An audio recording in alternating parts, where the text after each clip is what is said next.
தற்போது கிடைத்துள்ள அண்மை செய்தி. கன்னியாகுமரி திருப்பரப்பு அருவியில் 6 நாட்களுக்கு பிறகு சுற்றுலா பயணிகளுக்கு அனுமதி அளிக்கப்பட்டிருக்கிறது. வெள்ளப்பெருக்கு காரணமாக தடை விதிக்கப்பட்டிருந்த நிலையில் நீர்வரத்து குறைந்ததை அடுத்து திருப்பரப்பு அருவியில் குளிக்க பேரூராட்சி நிர்வாகம் அனுமதி வழங்கியுள்ளது. அண்மை செய்தியாக பார்த்துக் கொண்டிருக்கிறோம். கூடுதல் விவரங்களோடு இணைகிறார் செய்தியாளர் பிரின்ஸ். வணக்கம் பிரின்ஸ், செய்தி குறித்தான விவரம். கன்னியாகுமரி மாவட்டத்தில் கடந்த சில நாட்களாகவே தொடர்ந்து மழை பெய்து வந்தது. குறிப்பாக மலையோர பகுதிகளான பேச்சிப்பாறை, பெருஞ்சாணி உள்ளிட்ட பகுதிகளில் தொடர்ந்து மழை பெய்து வந்ததால் பேச்சிப்பாறை, பெருஞ்சாணி அணைகள் நீர்மட்டமானது உயர்ந்தது. அணையின் பாதுகாப்பு கருதி பேச்சிப்பாறை அணையிலிருந்து 1500 கன அடி உபரி நீர் திறக்கப்பட்டது. இதன் காரணமாக கோதையாற்றில் வெள்ளப்பெருக்கு ஏற்பட்டது.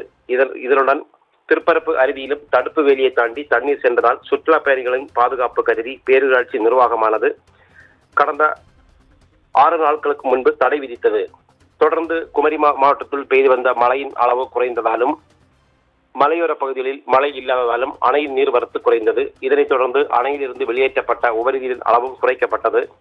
தொடர்ந்து திருப்பரப்பு அருவியில் தண்ணீர் மிதமாக பாய்ந்து வருவதால் இன்று 6 நாட்கள் தடைக்கு பின்பு 7வது நாளாக இன்று காலை முதல் திருப்பரப்பு பேரூராட்சி நிர்வாகம் சுற்றுலா பயணிகள் குளிப்பதற்கு தடை நீக்கி அனுமதி வழங்கியுள்ளது.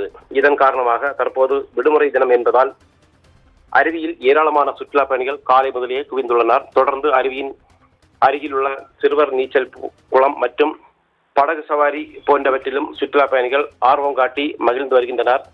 சுற்றுலா பயணிகளின் வருகை அதிகரித்துள்ளதால் அங்கு பாதுகாப்பு பணியில் போலீசாரும் ஈடுபடுத்தப்பட்டுள்ளனர். விவரங்களுக்கு நன்றி பிரின்ஸ்.